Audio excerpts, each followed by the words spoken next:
제가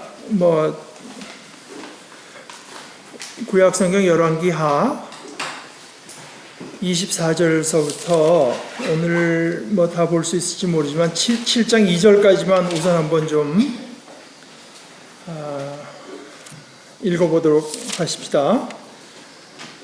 그 다음에 7장 3절서부터 끝까지는 또 전체 내용으로 봐서는 파트 2가 될 것 같아요.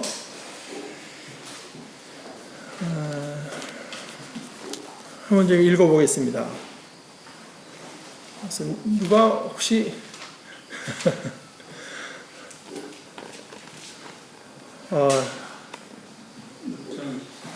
노종영제 그 번역이 뭐예요? 새 번역이에요? 좀 읽어보실래요? 6장 24절부터 7장 2절까지. 그러나 그런 일이 있은 지 얼마 뒤에 시리아 왕 베나닷이 또다시 전군을 소집하여 올라와서 사마리아를 포위하였다. 그들이 성을 포위하니 사마리아 성 안에는 먹거리가 떨어졌다. 그래서 나귀 머리 하나가 은 80세겔에 거래되고 비둘기똥 4분의 1 갑이 은 5세겔에 거래되는 형편이었다. 어느 날 이스라엘 왕이 성벽 위를 지나가고 있을 때에 한 여자가 왕에게 부르짖었다. 높으신 임금님, 저를 좀 살려주십시오. 왕이 대답하였다. 주님께서 돕지 않으시는데 내가 어찌 부인을 도울 수가 있겠소?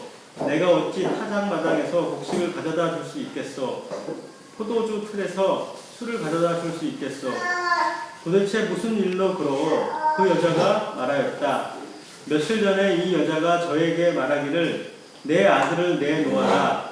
오늘은 내 아들을 잡아서 같이 먹고 내일은 내 아들을 잡아서 같이 먹도록 하자 하였다. 그래서 우리는 우선 제 아들을 삶아서 같이 먹었습니다. 다음날 제가 이 여자에게 내 아들을 내놓아라. 우리가 잡아서 같이 먹도록 하자 하였더니 이 여자가 자기 아들을 숨기고 내놓지 않습니다. 왕이 이 여자의 말을 듣고는 기가 막혀서 자기의 옷을 찢었다. 왕이 성벽 위를 지나갈 때에 백성들은 왕이 버섯 속에 베옷을 입고 있는 것을 보았다. 왕이 저주받을 각오를 하고 결심하여 말하였다. 사밧의 아들 엘리사의 머리가 오늘 그대로 붙어 있다면 하나님이 나에게 벌 위에 더 벌을 내리신다 하여도 달게 받겠다. 그때에 엘리사는 원로들과 함께 자기 집에 앉아 있었다. 왕이 전령을 엘리사에게 보냈다. 그 전령이 이르기 전에 엘리사가 원로들에게 말하였다. 여러분은 살인자의 아들이 나의 머리를 베려고 사람을 보낸 것을 알고 계십니까? 전령이 오거든 문을 단단히 걸어 잠그고 그를 들어오지 못하게 하십시오. 그를 보내놓고 뒤따라오는 그 뒤의 발자국 소리가 벌써 들려오고 있지 않습니까? 엘리사가 원로들과 함께 말하고 있는 동안에 왕이 엘리사에게 와서 말하였다. 우리가 받은 이 모든 재앙을 보시오. 어떤 재앙이 이런 재앙이 주님께로부터 왔는데 내가 어찌 주님께서 우리를 도와주시기를 기다리겠소? 엘리사가 말하였다. 주님의 말씀을 들으십시오. 주님께서 이렇게 말씀하셨습니다. 내일 이맘때쯤에 사마리아 성문 어귀에서 고운 밀가루 한 쌀을 한 세겔에 사고 보리 두 쌀을 한 세겔에 살 수 있을 것이다 하셨습니다. 그러자 왕을 부축하고 있던 시종 무관이 하나님의 사람에게 대답하였다. 비록 주님께서 하늘에 있는 창고 문을 여신다고 할지라도 어찌 그런 일이 일어날 수 있겠습니까? 엘리사가 말하였다. 당신은 분명히 그런 일이 생기는 것을 눈으로 직접 볼 것이요. 그렇지만 당신이 그것을 먹지는 못할 것이요. 예, 이것은 이제 그 이스라엘의 역사에 어느 때 일어났던 그 역사적인 사건을 하나 기록한 것입니다. 물론 이 사건을 기록한 사람들의 마음속에 하나님의 복음을 전하겠다는 뜻이 있었는지 없었는지 그거는 제가 알 수가 없습니다만은 그러나 오히려 이제 그런 의도, 목적이 없이 씌어진 것으로 저에게는 생각되고, 그렇기 때문에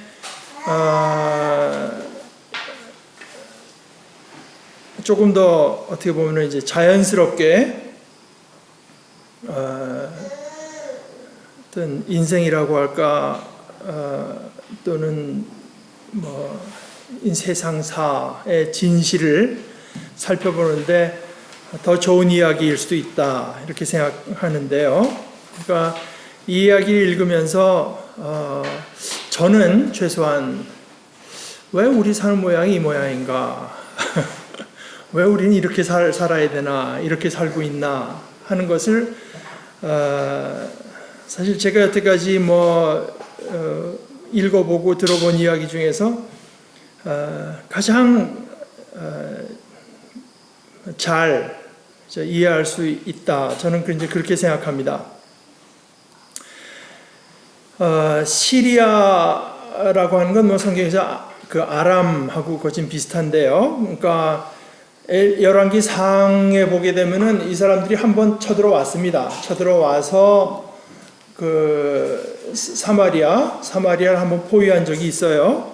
근데 이제 두 번째 사마리아를 포위합니다. 그러니까 지금 같으면야 물론 성 안에 들어가서 피한다는 게 그게 무슨 큰 보호가 되겠습니까? 비행기가 날아가서 쏘고 미사일도 이제 폭격할 수 있고 하지만, 그 당시 싸움이라고 하는 게 성을 높이 쌓아놓고 성을 꽉 지켜대면은 이게 침략하기가 마땅치가 않습니다. 그래서 여러분 그 이스라엘 사해 이쪽 옆에 가면은 이스라엘 사람들이 로마가 쳐들어왔을 때 그 마지막에 도망가서 이제 그 자기들 몇십 명이 지켜대던 마사다라고 하는 곳이 있습니다. 마사다를 가보면 멀리서부터 벌써 이렇게 마사다 지형이 것은 이렇게 생겼기 때문에 여기가 아주 천연에, 그러니까 이스라엘 사람들이 이제 요 안에서 이제 버티는 겁니다.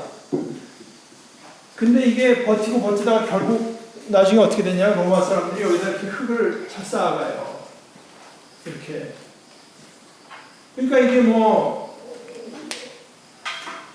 벌써 이건 끝났구나, 이제 얼마 안 있으면은 우리가 이방인들에게 다 죽겠구나 해가지고 자기들끼리 이제 서로 죽이고 해서 결국 멸절되고 마는 이야기가 이제 마사다 이야기인데, 그것처럼 여기서 이렇게 지키고 있으면 별 수가 없어요. 이런 식으로 토성을 쌓아서 이렇게 들어가기 전에는. 그래서 이제 옛날에는 결국은 만약 성이 이렇게 있으면 이게 포위하는 거거든요. 그런데 포위하면 어떻게 되나? 공격도 마땅치 않지만 이 안에서 살아남는 게 이게 쉽지가 않을 거 아닙니까? 그러니까 지금도 이스라엘에 가보면 여러분들이 이제 보게 되는 것 중에 하나가 수로. 그 이스라엘 사람들이 이제 숨었는데요. 성 안으로 들어갔는데 문제는 먹는 거는 그 안에서 어떻게 해서 먹겠는데 물이 떨어지면 어떻게 할 수가 없잖아요. 그러니까 이제 수로를 발견해야 되는데 어떤 성의 바깥에 물줄기가 있어가지고 이스라엘 사람들이 여기서부터 이제 다 내려갔어요. 깊이 그냥. 근데 그때 없죠. 굴착기 같은 거 없으니까 손으로 다 정으로 쪼아가지고, 그러니까 사람이 이렇게 지나갈 정도로 깊이 내려가서 성 안에서부터 성 바로 바깥에까지 이제 수로를 파 내려가고, 여기는 이제 숲풀 같은 걸 숨겨놨어요. 적들이 보면 안 되니까. 그래서 물 갖고 오는 게 이제 문제라, 이게 포위당했을 때는 언제나 이제 그 안에 있는 자원으로 살아가는데 결국 한계가 있으니까 버티다가 끝끝내 이제 버티지 못하는 거죠. 그러니까 몇 년도 걸립니다. 그 전쟁이라고 하는 것이. 그래서 여기 시리아 왕 벤하닷이 와서 사마리아 왕을 포위하니까, 이게 포위하자마자는 아니겠지만 포위하고 나니까 결국 사마리아 성 안에 첫째 먹을 게 없어집니다. 그래서 나귀 머리, 이게 아마 이제 먹을 걸로 쓰는 모양인데, 나귀 머리 하나가 은 80세겔. 80세겔이라고 하는 거는 한 900g, 1kg 가까이 되는, 은을 1kg 가까이 주고 나귀 머리 하나를 살 정도로, 이게 도대체 먹거리가 떨어지고 나니까 이 가격 체계라고 하는 것이 너무나 이제 말도 안 될 정도로 이상하게 된 것을 말을 해주는 거죠. 비둘기똥, 이거는 정확히 모르지만 아마 이제 난방용으로 쓰든가 뭐 그랬던 것 같다, 이제 그런 얘기인데, 비둘기똥의 4분의 1 캅이라고 하는 것이 한 4분의 1 캅이면 한 1.3리터 된대요. 뭐 요만하죠, 요만해. 비둘기똥. 그것이 은 5세겔의 거래. 은을 주고 비둘기똥을 사고, 은을 잔뜩 주고 나귀 머리 하나를 사야 될 정도로 먹을 것의 품귀 현상이 일어난다. 이제 이 상황을 한 3가지로 설명하는데, 첫째는 이제 그것이고, 둘째는 이스라엘 왕이 성벽 위를 이렇게 걸어가고 있는데 한 여자가 좀 살려달라고. 왕도 뭐 무슨 대책이 있습니까? 궁전에 잔뜩 갖고 있고 밖에만 가난하면 왕도 풀어서라도 돕겠는데, 왕도 똑같이 갇혀있는 입장이고, 그러니까 이게 무슨 뭐 바깥에서 주님께서 도우시면 모를까, 주님께서 도움의 손길을 주지 않으시는데 내가 무슨 수가 있습니까? 내가 어찌 타작마당에서 곡식을 가져다 줄 수 있겠소? 포도주 틀에서 술을 가져다 줄 수가 있겠소? 이제 극도의 궁핍을 이제 말해주는 건데, 이게 실제로 이제 있었던 일이다. 이 궁핍이 어느 정도까지 갔는가 하면은, 그래도 이제 왕이라 뭐 못 들은 척할 수는 없고, 도대체 무슨 일로 그럽니까? 그랬더니 여자 얘기가, 이 여자가, 자기 옆에 서 있는 이 여자가 며칠 전에 이제 저한테 와서 말하기를, 야, 우리가 배고파서 죽겠으니까 우선 네 아들 내놔라. 그러면 오늘 그 아들 잡아먹자. 그리고 이제 며칠 버티다가 또 배고파서 죽게 되면은 그 다음에는 내일은 참 내 아들을 잡아서 같이 먹도록 하자. 그래서 우리는 우선 제 아들을 삶아서 같이 먹었습니다. 그래서 이제 그 다음날 약속대로 내 아들을 내놔라. 그러니까 자기 아들을 숨기고 내놓지 않습니다. 그러니까 여자 얘기는 뭡니까? It's not fair. 약속을 안 지킨다. 공평하지가 않다. 그러니까 여기 정의를 세워달라는 거 아니겠습니까?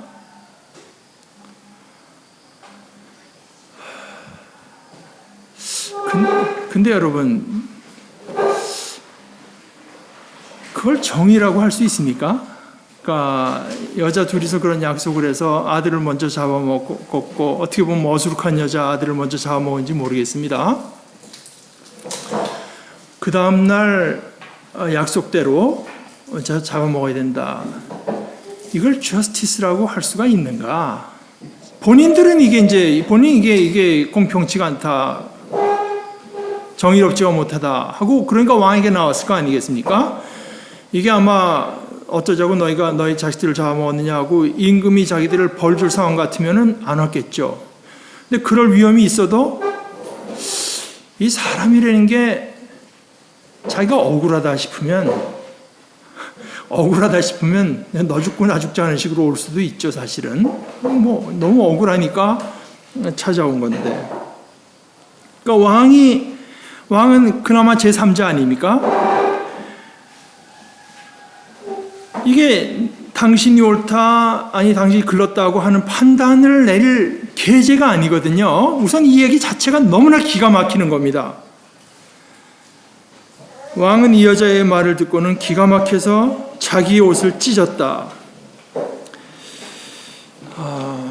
우선 이제 거기까지 한번 우리가 살펴보면 좋겠습니다.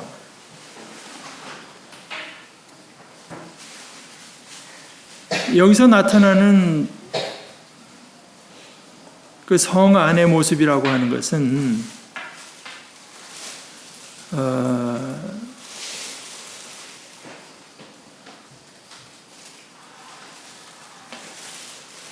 첫째 뭐가 비싸고 뭐가 이제 그러니까 이 가치관이라고 하는 거, 어느 것이 더 가치가 있느냐, 은은 얼마만한 가치가 있고 나귀 머리는 얼마만한 가치가 있고 비둘기 똥은 얼마만한 가치가 있느냐. 뭐 물론 가치라고 하는 거는 그 교환 가치, 사람에게 얼마나 필요한가에 따라서 결정되는 거겠지만 가치관이 이제 극히 혼란스러워지는 것이고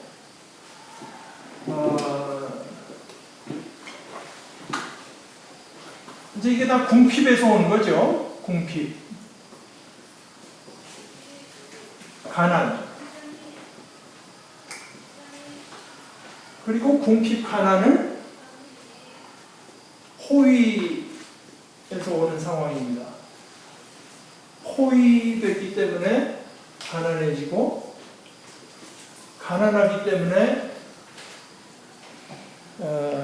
이 가치관이 이상해지고 이 뭐 가치관 그러니까 지금 우리가 말한 어떤 공정한 거라든가 공평한 거라든가 이런 것이 이제 그 어떤 말도 안 되는, 그러니까 그러면서 그 나름대로는 그 안에서 나름대로는 이것이 공평하다고 믿고 이래야 돼, 공정하다고 생각하고 살아가고 있는데 그 자체가 이미 말이 안 되는 상황인 것이고, 그러니까 여기서 뭐 이제 무엇보다도 끔찍한 것은 역시 자기 자식들을 들어오십시오. 자기 자식들을 이제 잡아먹는다는 상황인데, 이게 지금 보세요. 이 사람들이 사는 성이 적한테 둘러싸여 있고, 그러니까 이 사람들은 밖에서 나가서 뭘 가져올 수 있으면 얼마든지 이거 도저히 일어날 수가 없는 상황이지만, 밖에는 온갖 적들뿐이고 밖으로 나갈 수가 없이 성에 꽁꽁 포위되어 있기 때문에,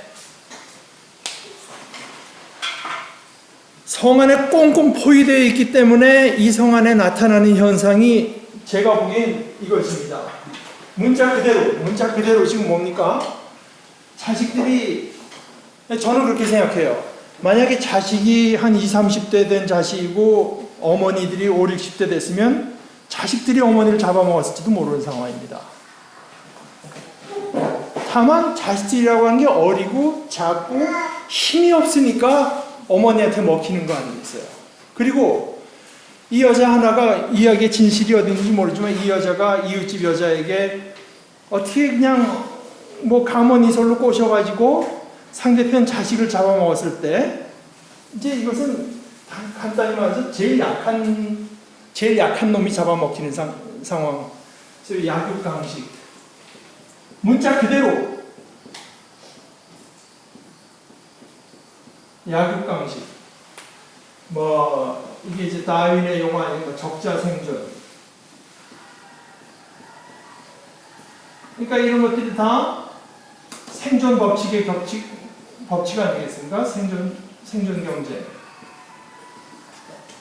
누가 살아남느냐 하는 경쟁 속에서 약한 존재의 살을 강한 존재가 먹는다. 그리고 거기서 살아남을 수 있는 적절한 자만이 살아남는다. 그 상황 아니겠어요? 그런데 이거는 이 여자들이 왕한테 와서 이런 상황입니다 하는 거를 말을 할 정도. 그러니까 왕도 우리가 오늘은 네 자식 잡아먹자, 내일은 우리 자식 잡아먹고 이런 식으로 했다고 하는 데 대해서 왕도 그거를 받아들일 수밖에 없을 거라고 하는 그런 상황. 그 자체를 문제 삼지는 못할 거라고 하는 상황. 그래서 갖고 왔는데 벌써 왕만 해도 조금 떨어져서 그 이야기를 들어보니까 이거 자체가 도무지 말이 안 되는 상황입니다. 그러니까 제가 보기에는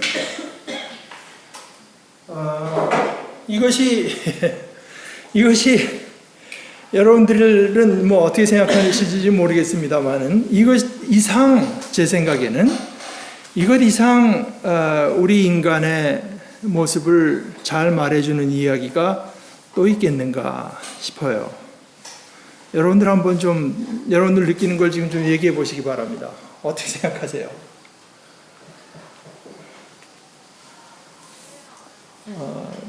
아까 처음에 말씀드린 것처럼 저는 그래서 이 얘기가 우리 인간이 지금 왜 이 모양으로 살고 있는가?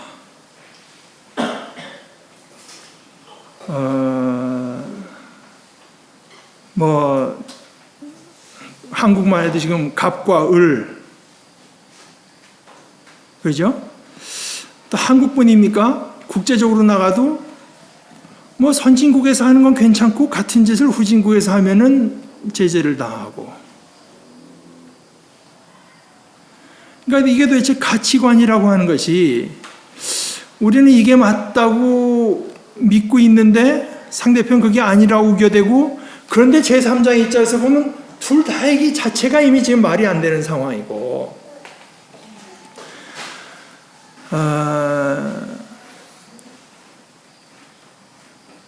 왕도 주님께서 돕지 않으시는데 내가 어떻게 그러니까 이 사람들이 왕한테 와서 뭔가 얘기를 하려고 하는데 왕은 이미 듣기도 전에 왕이 느끼는 어떤 감정을 이제 저는 이게 우리말로는 뭐 적절한 말이 있는지 모르겠습니다만은 영어로 제일 적절한 말 helpless.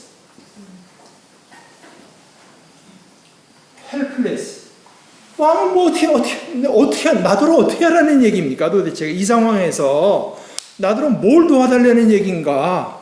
왕궁이라고 해서 뭐 마실 거 먹을 게 넘쳐나는 상황도 아니고 그나마 좀 나을지 모르지만 가까스로 버텨나가고 있는 상황에 왕한테 와서 뭘 어떻게 해달라는 소린가?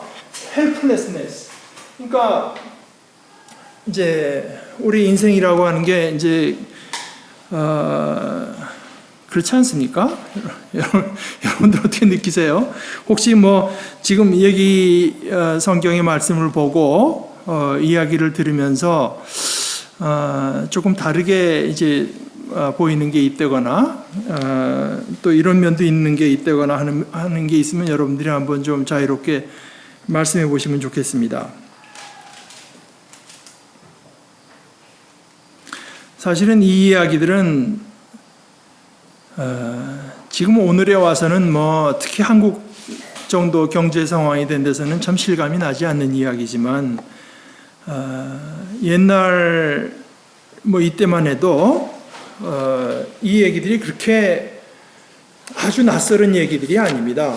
예를 들어서 이제 예레미야 애가 같은데 보게 되면은 예레미야 애가에 이제 이런 얘기들이 나옵니다. 1장 11절에 이렇게 말해요. 예루살렘 온 백성이 탄식하며 먹거리를 찾습니다. 목숨을 이으려고 폐물을 주고서 먹거리를 바꿉니다. 이게 정상적인 상황 같으면 말이 안 되는 상황이죠.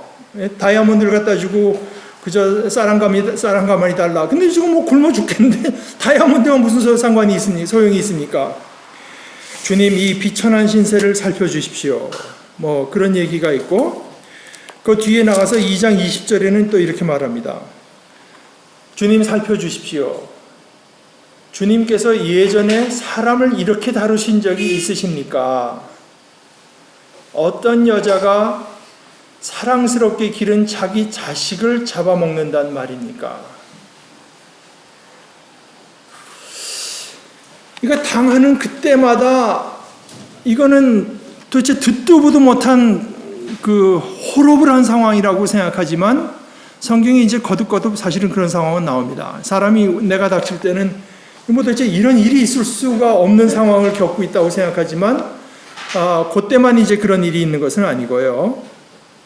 그래서 이제 그런 일들이 일어나고 있는 것을 사실 성경 뭐 그때뿐만 아니라 뭐 신명기에도 있고 이제 많이 있습니다. 그러니까 신명기 28장에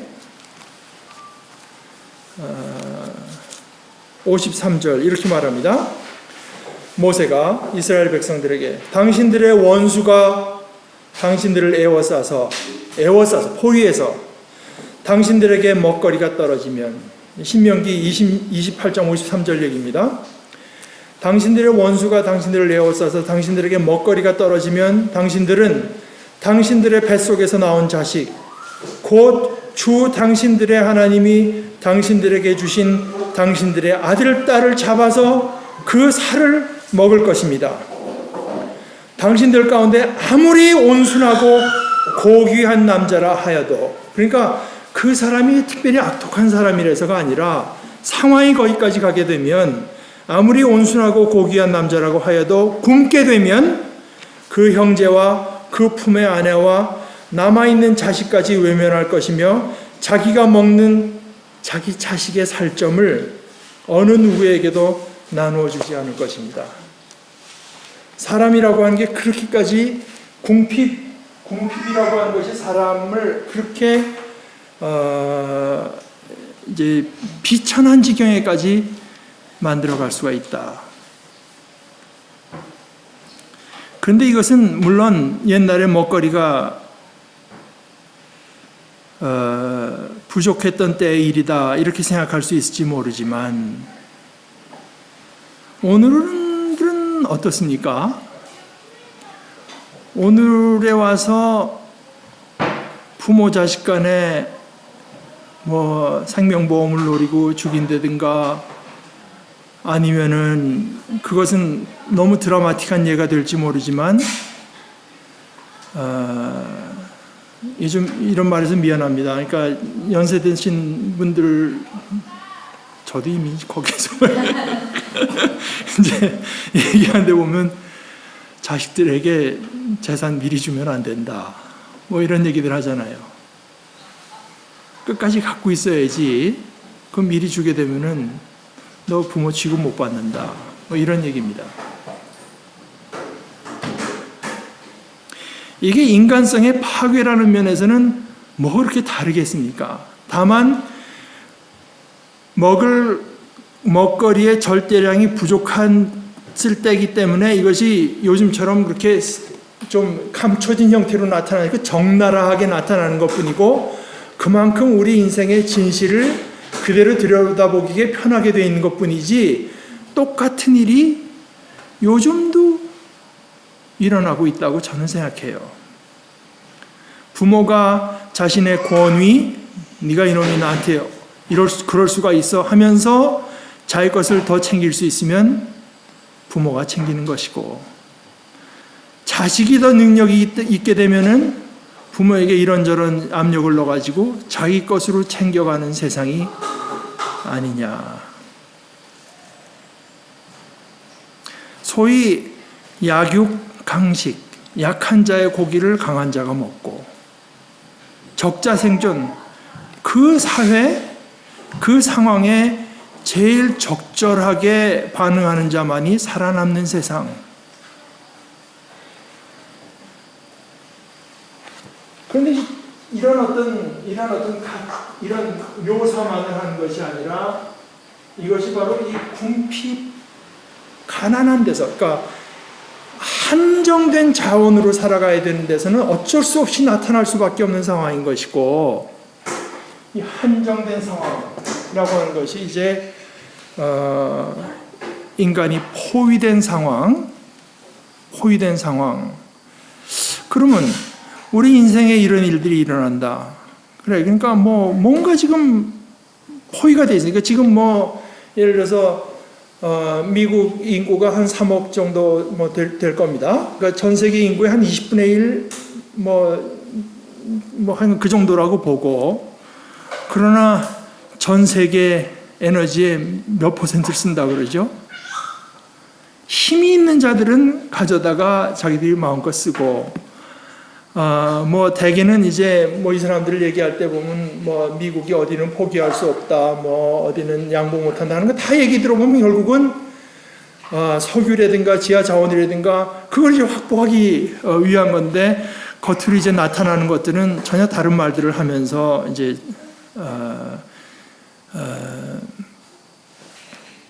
확보해 가는 거죠. 뺏어가기도 하고, 그런 말들이 정통하지가 않으면 나중에 노골적으로 해서라도 뺏어가고,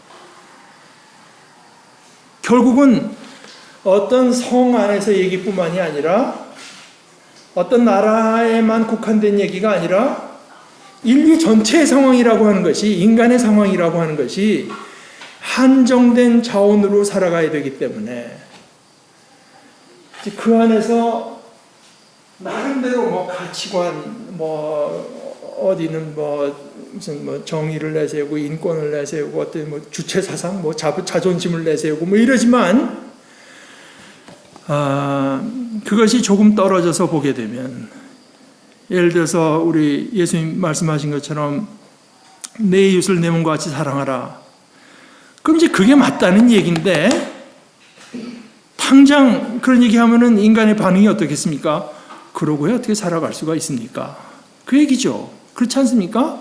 그 말을 그대로 믿고야 어떻게 인생을 살아갈 수 있습니까?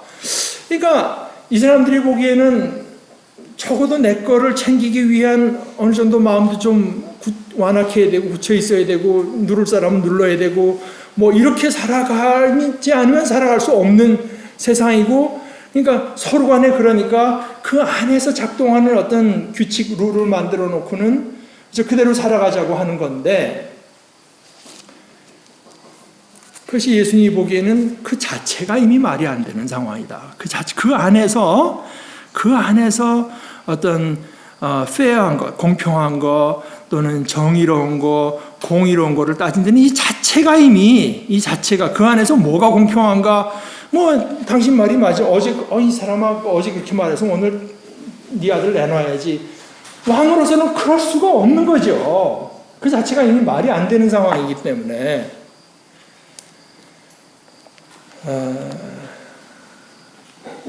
그리고 뭐 사실 지금 나귀 머리 하나가 은 80세겔에 거래되고 비둘기똥 4분의 1 값이 은 5세겔에 거래되는 형편. 뭐 인간 사회에서 그저 이제 그래서 뭐 진실은 어디 있는지 모르겠지만 지금 이제 우리에게 좀 근접한 얘기를 들어보면, 지금 뭐 한국에서 검찰총장이 뭐 어떻게 혼외 자식이 있다 없쨌다 뭐 하는 그런 얘기가 있지 않습니까? 근데 뭐 저는 이제 지금 억지로 덮어씌우는 것이 많다고 이제 생각하고, 뭐 그러나 그건 뭐 증거가 없는 얘기니까. 그러나 이렇게 보세요. 만약에 그렇다고 한다면 이 사람들은 자신의 어떤 정치적인 기득권을 유지하기 위해서 몇 사람을 파멸시키고 하는 것을 뭐 당연하게 생각하고 하는 거거든요. 이걸 성경에서 이제 뭐라고 말했냐 하면은 이제 이게 아합 왕 얘기입니다. 아합 왕이 바로 이게 이제 그 나봇이라고 하는 어떤 평민의 포도원을 이제 먹고 싶어요. 가지고 싶어해요. 우리가 전에도 한번 얘기한 적이 있습니다. 나중에 뭐라고 얘기 나오면 잠을 못 자요. 근데 나봇이 안 팔으려고 하거든요. 왜냐하면 이스라엘 사람들에게 있어서 경계를 옮긴다. 이게 굉장히 큰 문제입니다. 조상들에게 이어받은 그 땅은 하나님께로부터 받은 것이기 때문에 이 경계를 옮긴다고 하는 것은 이 사람들에게서는 굉장히 아주 큰 문제인데, 그래서 안 팔아요. 안 파니까 왕이 끙끙대고 앓습니다. 저건 갖고 싶고, 안 파니까 끙끙대고 앓으니까 그 이세벨이라는 와이프가 뭐 때문에 그러냐 해서 얘기를 들어보더니 이제 한국식으로 말하면 당신이 왕 맞아? 뭐 이런 식이죠. 도대체 왕이라면서 그거 하나 때문에 그렇게 끙끙대느냐, 내가 해결해 줄게. 그러고 이제 나봇을 이제 그 누명을 씌워갖고 죽여버리고 이제 갖다 주죠. 그러니까 그 땅을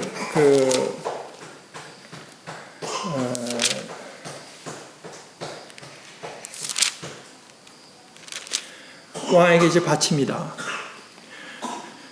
그 뒤에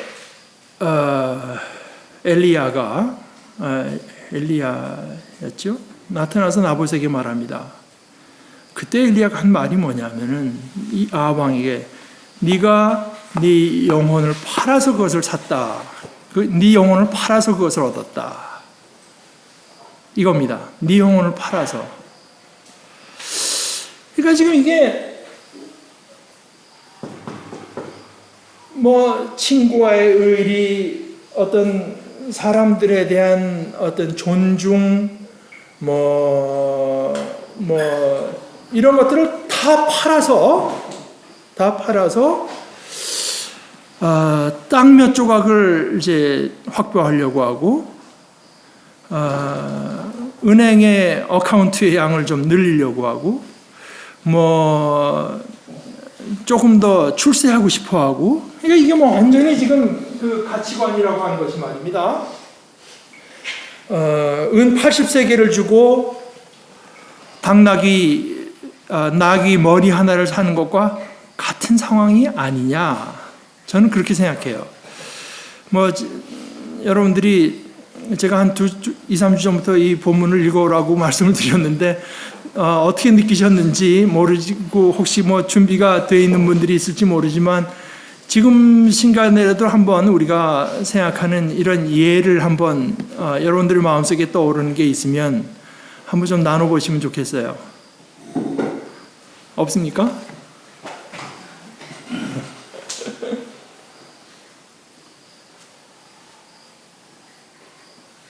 제가 또 이게 창피한 얘기를 하나 해야 됩니까? 제 얘기?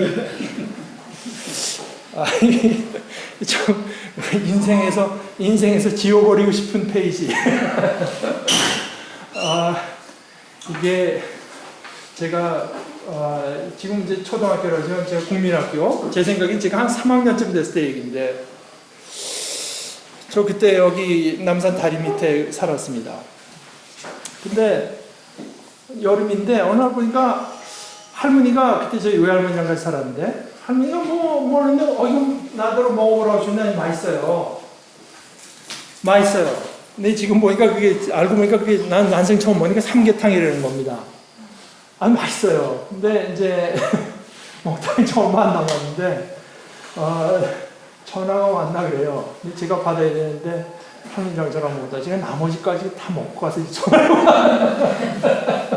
나머지 피스까지 먹고 전화를 받았더니, 우리 할머니가 또 그때 가만히 있어줬으면 좋았는데, 그게 또 없어질까봐 또 그걸 먹고 가서 전화 받는만.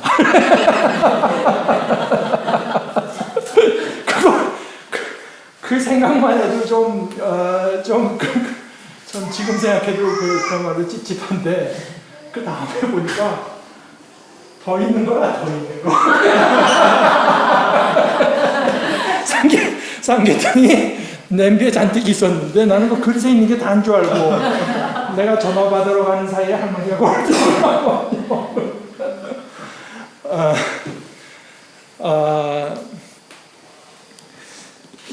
이게 한정된 자원으로 인간이 살아간다고 할 때, 거기 사실 할머니와 손주 간에 참 지금 생각해도 그 페이지는 인생에서 지웠으면 그런 건데,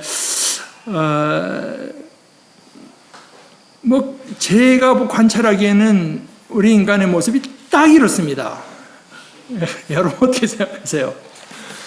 딱 이렇지 않나요? 여러분들 한번 오늘 이제 거기까지만 우리가 보고, 여러분들이 한번 좀 본문을 다시 한번 보면서 여러분들의 삶과 한번 좀 연관을 시켜보시고, 우리가 다음 주쯤에 모일 때 이제 다시 얘기를 계속하면 좋겠습니다.